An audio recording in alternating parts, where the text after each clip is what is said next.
Some of y'all got champagne taste on a beer budget, but I say let's meet in the middle and have a White Claw.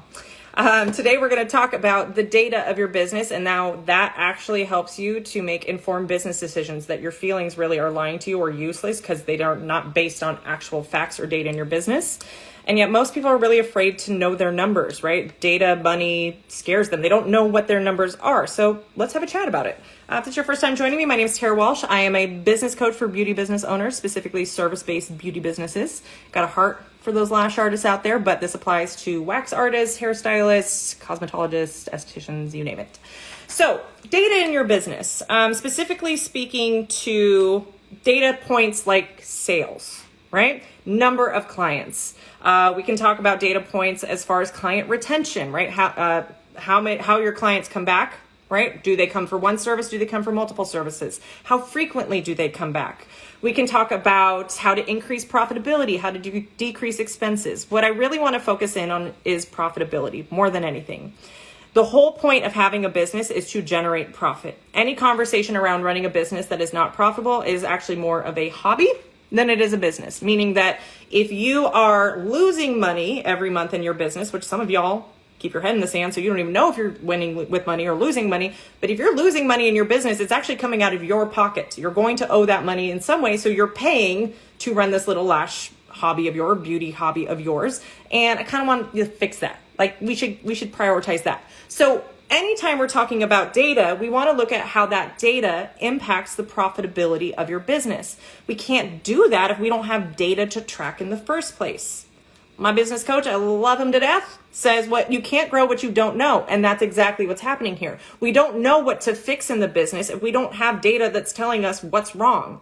And what has been coming up for my mastermind students this week specifically is growth. There's a lot of demand for what they have and stability in the business. Growing your business is not linear, right? It's not a straight line. It's actually more of kind of stair steps. Sometimes we have little falls and valleys in that. Totally fine, totally normal to be expected. But we need to prioritize stability in the business before we prioritize growth. What happens after we grow is that we break the things that got us to this point, and now we got to build new stability, right? And then we grow. So we can kind of look at it. Oh gosh, I can't remember who was saying this. We were talking about, one of my clients was saying she views her business like a restaurant. She's got the front of the house and the back of the house. The back of the house is all the operations, the systems, the financials, all of that. The front of the house is the growth, right? The marketing, the sales, all of that stuff. And it's like, you got to have both. And sometimes it's chaotic in the back, but beautiful in the front. And sometimes the front is just kind of like, looks like it's closed, but because we're getting all of the work done in the back to get ready to grow it some more. So that being said, let's just hypothesize. If you guys have questions, feel free to ask. Would love to chitter chat about this with you. But let's talk about profitability. So the simplest way to look at profit is money coming into your business and money going out of your business. That is the simplest way to track profit. So when we have more money coming in than we have going out, whatever's left over is your profit. When we have more money going out than we have coming in, that's operating at a loss. So there's only three ways to fix your profit issues, right? Or grow your profit. Increase sales, decrease expenses, or both, right? The data of your business is going to tell you which one to choose. Right? So if we are running a very lean business, meaning you're looking at all the money going out and where it's going, and you're like, I can't really, like if I cut down any one of these expenses, like it really is going to impact my ability to keep my business running. Cool. Then the decision is not to decrease expenses. Then the option really only one left is to increase sales. That is how the data helps you inform your decisions. If we look at, maybe there's some areas, maybe I overspent on supplies, like I got a little excited about a new release of a glue or whatever. But really, I know I can get more clients if I just spent more time marketing. Maybe that's a combination. So maybe yes, the easiest answer is to do both, increase sales and decrease expenses. Or you know that you're overspending on things, or you committed to too big of a lease and like your rent payment is just astronomical. So now we need to look at decreasing our expenses and just kind of keeping our sales going until we get the foundations in place that we're profitable, and then we can grow from there. Does that make sense? Is that understanding? So that's just one example of how data informs the decisions that you should be making, rather than like, I don't know what to do, and I should be on Instagram, and I should be on TikTok, and oh my God, Google, and like I should be doing paid ads, and like all these different things. Everybody is coming up with solutions without really understanding what the problem is, what the business needs, and what different strategies can get you there. Right? So even if we're looking at, let's just talk about, maybe we decide that we can't really lower our expenses anymore, but we do need to increase sales. So that's the strategy. That's the solution we're looking towards. Now, instead of just defaulting to whatever idea comes to your head, I want to challenge you to brain dump a bunch of different ways that you can increase sales, right? There's a ton of different ways that you can increase sales. There is selling more retail. That doesn't require any more of your time. So if you're somebody who's getting fully booked, increase retail. Focus on one retail item a week or a month and just see if you can't get 2 or 3 more sales of that particular item, right? Or it could be running a sale on your retail items to at least get them out of the door because they're not making you any money sitting on the shelf, right? It could be doing a price increase. That's another way to do it. But if you don't have the demand to support that price increase, maybe that's not ideal, but it is an idea, right? We're not necessarily evaluating the different strategies. We're just brain dumping them, right? So either increase the amount your current customers are spending with you, increase how often those customers are spending money with you, get more customers, right? Those are pretty much the 3 different ways that you can increase sales. Once we figure out which one sounds easiest, right? For a lot of you, it just depends on how booked you are. If you only have 2 or 3 clients a week, I would really heavily focus in on getting new clients. It's hard to pump out a lot more revenue just from like 3 people. So again, the data is informing, okay, the easiest way to get more sales in the business would be to get more clients in. Okay, well, now I need to focus on marketing. That's how you get more clients in the door. So you can brain dump a bunch of different, we have a solution, right? I need to do more marketing. Now we have a problem. What do I do for marketing? Let's fix that problem, right? And not evaluate it yet, just brain dump all the ways I need to market, right? So yes, maybe it's posting more consistently on Instagram. Maybe it's starting Google ads. Maybe it's getting a website up. Maybe it's DMing people. Maybe it's handing out flyers in a parking lot. Don't you dare. Don't you dare do that. Nope. You unfollow me if that's a strategy you want to do. I'm not going to help you with that. Jokes aside, ineffective. Anyways, so learning marketing, right? And learning what's effective. But here's the thing. Let's say, I'd say if you have 10 clients or more, you have a marketing strategy that has worked in the past, right? If you're like anywhere from like 2 to 10 clients, you're still kind of figuring it out. You're probably getting clients kind of from all over the place. But chances are, if you have 10 clients or more, you likely have a very good lead source, a very good way that people are finding you, right? And becoming a client of yours. So instead of looking at all the opportunities and all the shiny objects that are out there, can we just focus in on what's already working and just make it better instead of reinventing the wheel? Right? So think about that. Ask your clients. You should know where every single client found you, how they came into you. That is due diligence as a business owner. How do your people find you? Because that is what's going to tell you what's working in your business. So just do more of that, right? A lot of people, it's word of mouth marketing. Great, awesome. But we could get even more granular in word of mouth marketing. What type of word of mouth marketing? Is it your current clients telling their friends and family? Cool. Is it that their hairstylist told them about you because you're friends with the hairstylist? Cool. That's more of a strategic partnership.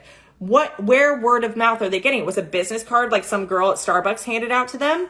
Cool. It would be helpful to know so that you can create a marketing plan that has intention behind making that happen more often. That's how you build a clientele, right? So even the example, again, that's the brain dump list of like, okay, word of mouth marketing works. What word of mouth marketing? Oh, here we go. Data again. So now I'm going to say probably what I'm finding in this example is that my current clients tend to hand out my business card to their friends, and usually that will get more clients in the door.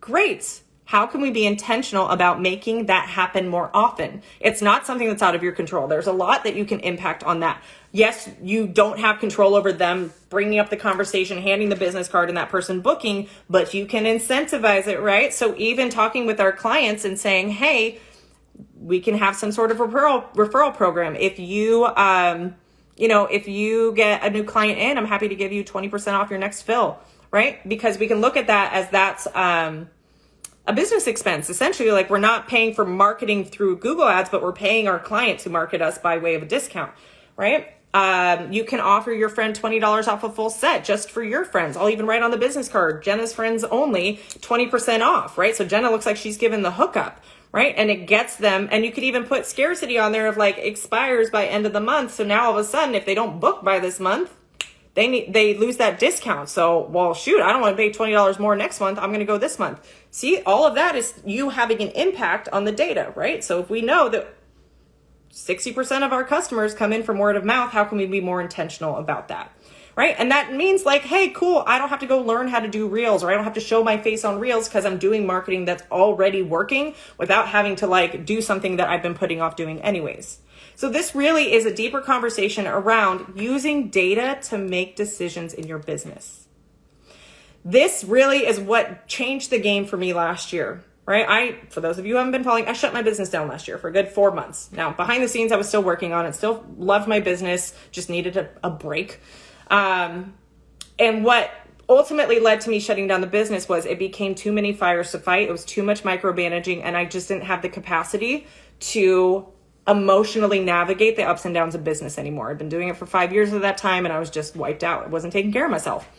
When I came back, I had to change how I was operating. I couldn't keep doing that feelings-based business ownership.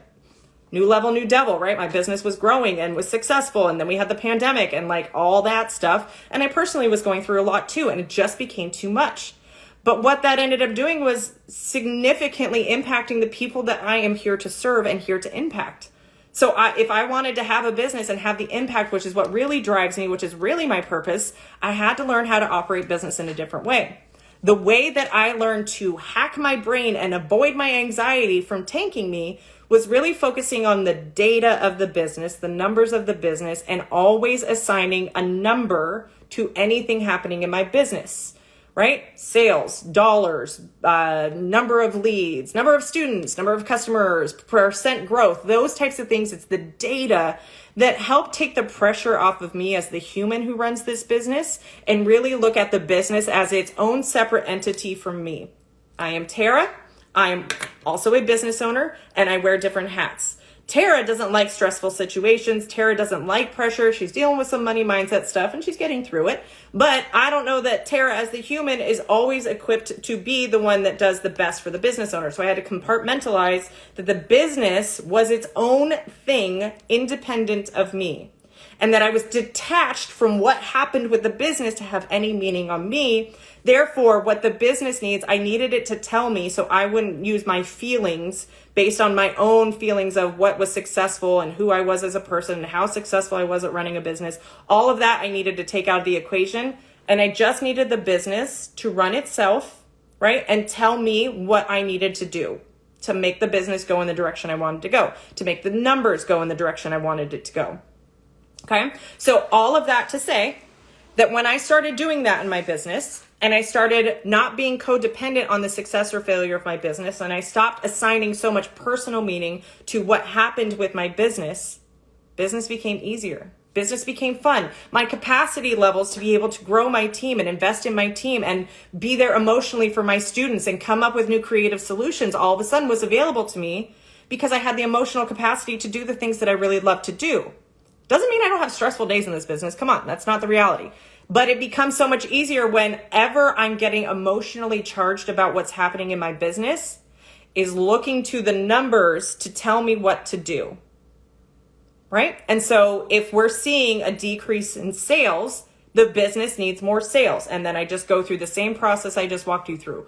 What is working to get us sales? How can we improve that? Can we improve it just maybe 2%? Can we improve it by $300? Like just looking at numbers and challenging myself, how can we improve it? And then coming up with strategies, right? So it really does simplify the business. It does take the emotion out of it, as Mama Lashpreneur would say. And it really does make business more enjoyable because the ups and downs, when business is good, you're living the high life, you're feeling good. And when business is not so good, you're really tanked, you're stressed, you're short with your kids, you're not really all that fun to be around. You think about it, you don't get sleep. Like that's just not a way to operate long term. It's not long term for entrepreneurs. The beauty and the benefit of entrepreneurship and what makes really successful entrepreneurs is resilience more than anything. Because having a successful business does not mean that you have a lack of problems. It means that you know how to solve those problems, or you know how to be creative to come up with new solutions, because you're going to reach new level, new devil. Once you reach a new level of success, it's going to require different solutions because different problems are coming up, right? It's not all guns and roses. Unicorns and roses. When you get to a certain level, like you're like, oh, if I'm just a 6-figure business owner, like that would be amazing. But then when you're fully booked and you're doing 6 figures, now you're dependent on that income, and you have a lot of demand, but no time to get people in. And most of all, us are people pleasers, and we don't want to turn people away because, God, we're turning away money. And what does that mean about us? And it doesn't necessarily get any less problems, but you can get better at handling the ups and downs that come with entrepreneurship. And honestly, the more you can start to be comfortable with data, I'm not saying it's easy right now, I'm not saying it's going to feel good, but the more that you can learn about the financials, the more that you can understand the data points and even assign data points, just pick them out of a hat and start tracking them, the more you'll start to see that the business will tell you what it needs. And it's not, you really don't have to do anything other than you are the chess player who's moving the resources of time, money, energy to make the numbers change. And it really becomes a game. And that's where business really gets to be fun. And where really the money and the growth and the increase in sales and customers and success is a side benefit to who you are being in operating the business when you're having more fun at it. And fun money is way better to make than stressed money. All right, guys, that's all I've got for you today. If you're interested in joining Society X, where I'm going to walk with you through hiring your first profit-producing team member in 90 days or less, will you DM me #hire, and we'll chat about what you want with your business and how you think a team member is going to help, or the struggles you faced in hiring a team member and not having profit. I would love to be able to dive in with that with you. So DM me #hire. Otherwise, I'll talk to you guys soon. Have a good one.